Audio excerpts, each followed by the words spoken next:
ಊಟಕ್ಕೆ ಅಂತ ಬಂದಿದ್ದ ನನ್ನ ಗಂಡ ಆಫೀಸಿಗೆ ಹೊರಟರು.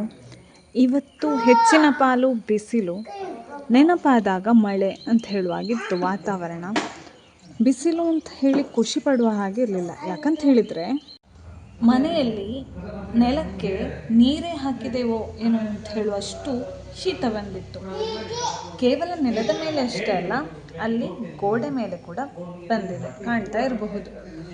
ಈ ಬಿಸಿಲು ಮಳೆ ಈ ಮಳೆಗಾಲದ ಟೈಮಲ್ಲೆಲ್ಲ ಈ ಥರ ಶೀತ ಬಂದರೆ ಭಾರಿ ಕಷ್ಟಪ್ಪ. ನಿಮ್ಮ ಮನೆಯಲ್ಲೂ ಈ ಥರ ಶೀತ ಬರ್ತದ ನೆಲದಲ್ಲಿ?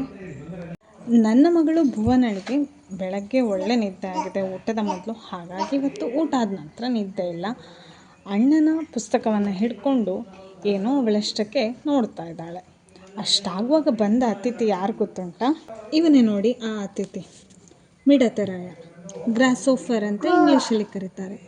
ಯಾಕಪ್ಪ ಇವನು ಹಾರ್ತಾ ಇಲ್ಲ ಅಂತ ನೋಡಿದರೆ ಇಲ್ಲಿ ಒಂದು ಕಾಲು ತುಂಡಾಗಿ ಹೋಗಿದೆ.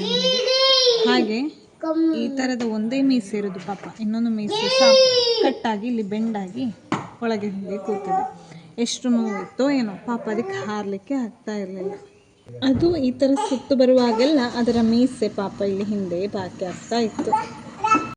ಮಗಳಿಗೋಸ್ಕರ ಇವತ್ತು ಮಧ್ಯಾಹ್ನ ಮೇಲೆ ನನ್ನದು ಕೂಡ ರೆಸ್ಟ್ ಟೈಮ್ ಕ್ಯಾನ್ಸಲ್. ಅವಳಿಗಾಗಿ ಈ ಸಮಯ ಮೀಸಲು. ಇದಾಗಿತ್ತು ನನ್ನ ಇವತ್ತಿನ ಮಧ್ಯಾಹ್ನದ ಮಿನಿ ಬ್ಲಾಗ್. ಈ ಬ್ಲಾಗ್ ಇಷ್ಟ ಆದರೆ ಲೈಕ್ ಮಾಡಿ, ನಿಮ್ಮ ಅನಿಸಿಕೆಗಳನ್ನು ಕಮೆಂಟ್ ಮಾಡಿ. ಈ ಮಿನಿ ಬ್ಲಾಗನ್ನು ಇನ್ನೊಬ್ಬರಿಗೆ ಶೇರ್ ಮಾಡೋದು ಕೂಡ ಮರಿಬೇಡಿ. ಮಚ್ಚಿ ಯೂಟ್ಯೂಬ್ ಚಾನೆಲನ್ನು ಸಬ್ಸ್ಕ್ರೈಬ್ ಆಗೋದು ಮರಿಬೇಡಿ.